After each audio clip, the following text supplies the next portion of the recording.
Pred uvodom v razpravo pa bomo prisluhnili še gospodu Tomažu Mivšku, ki pa je geograf. Trenutno katehist dveh birmanskih skupin sodeluje v Združenju animatorjev oratorija. Lansko pastoralno leto je bil sovoditelj šole za voditelje 2, v preteklosti voditelj oratorija in mladinskih skupin. Z veseljem planinari, vrže kak tarok s prijatelji ali pa preseneti ne čaka. V službi mu tudi ni dolg čas med papirji in strankami. Rad si privošči kak odmik, kjer je samo z njim. Prosim, Tomaž Mivšek.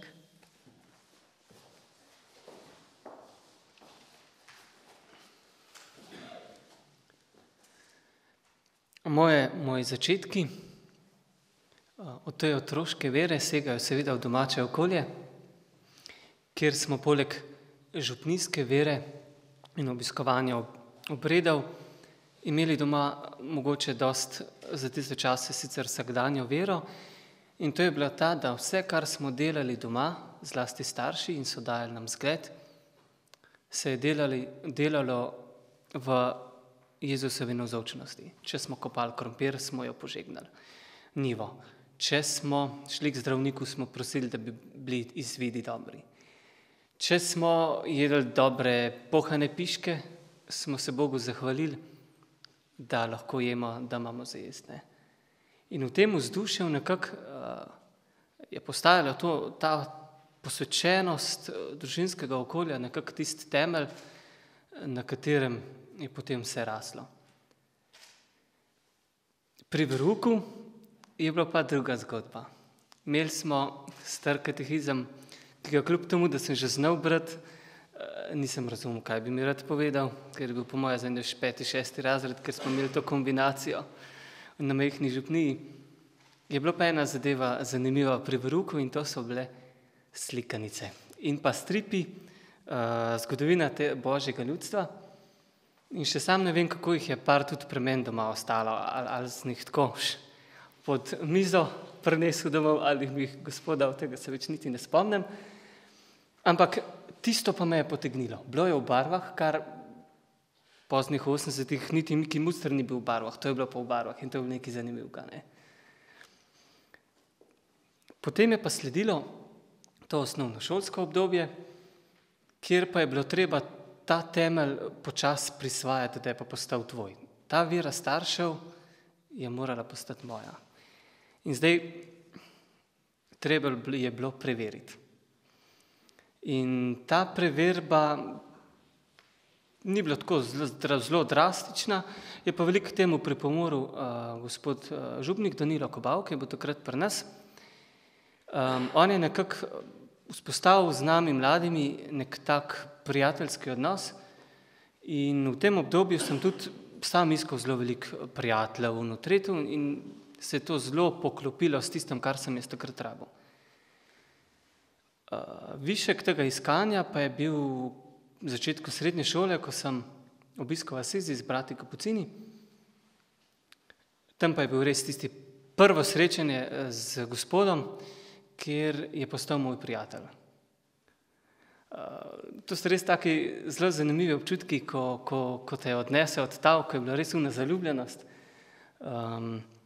iz katere sem potem v bistvu črpal več let. V srednji šoli sem bil v gimnaziji Želimne in v domu Janeza Boska, kjer smo bili mulci nabriti skupaj in to je bilo pestro. Taka res fantovska družba, ki mi ni žal, da sem jo izkusil. Hkrati pa sem takrat tudi doživljal ta nasilno prevzgojo v vzgojnih skupinah, tudi včasih dosti boleče. In so bile stene velikokrat pretesne in zidovi predebeli.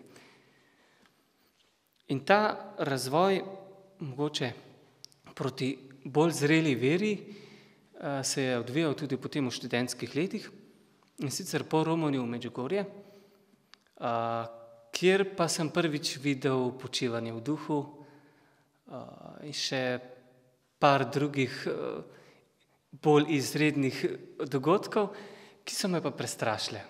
Opa, kaj to pa je zame zdaj preveč.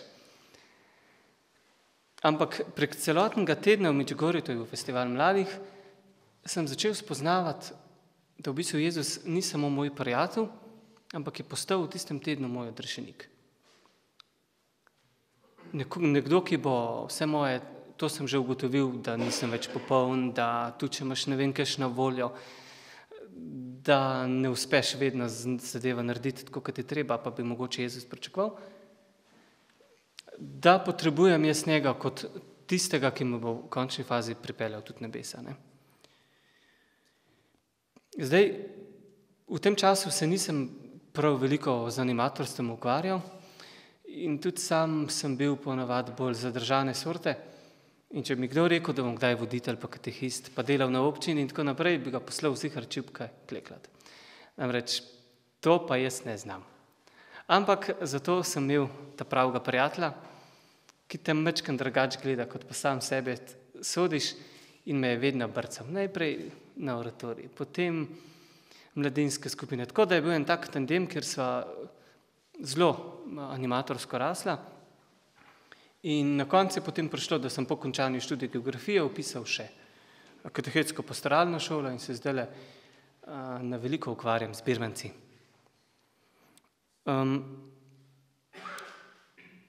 Ta dokument Pridite in poglejte me navdaja zelo velikim veseljem pa upanjem, ker se mi zdi, da je prav, da gremo nazaj k izvirom, namreč pri kerigmi, veselemu oznanilu Jezusa, se vse postavi ali pa pade. Pri birmancih mi je tudi izziv, kako v njih spodbuditi to razmišljanje, zakaj sem pa jaz poklican, kaj bi pa jaz lahko počel in da se ne bi tega ustrašili. V teh majhnih skupinah imamo tudi možnost imeti ta mala živa občestva, kjer je dovoljen hec, kjer se razumemo, zlasti v skupini zelo razbremenimo zračje, če se lahko pohecajo na moj račun in potem seveda jim to tudi vrnemo po prvi priliki, ampak se ustavi ta odnos, v katerega potem lahko vstopi tudi Jezus. Zdaj, kaj je to odrasla vera? Verjetno bi bilo lažje ostati pri branju stripov, pa gledati slikance obračati, ampak pri 30 letih bi rad sploh moški, imamo radi vse pod kontrolo, bi težko prepustimo Gospodu, da pa včasih malo po svoje naredi. In tako da bi res to odraslo vero bi mogoče primerjal z neko potjo, ko gremo, za nek odnos, ki je hkrati vesel, včasih rinemo skozi steno, skozi glavo, skozi zid. Ampak me navdaja pač veselje, da v ognju se prečisti zlato. Postavlja pa se seveda še vprašanje, kaj pa ta vsakdanja vera. V redu, pri birmancih moramo biti po regelcih. Kaj pa v službi? Bom prinesel kavo sodelavcu? Bom na poti iz službe, ko sem že ves utrujen, spustil nasproti vozečo vozilo, ki bo levo zavilo? To ostaja, mislim, da bo ta rast izziv še naprej.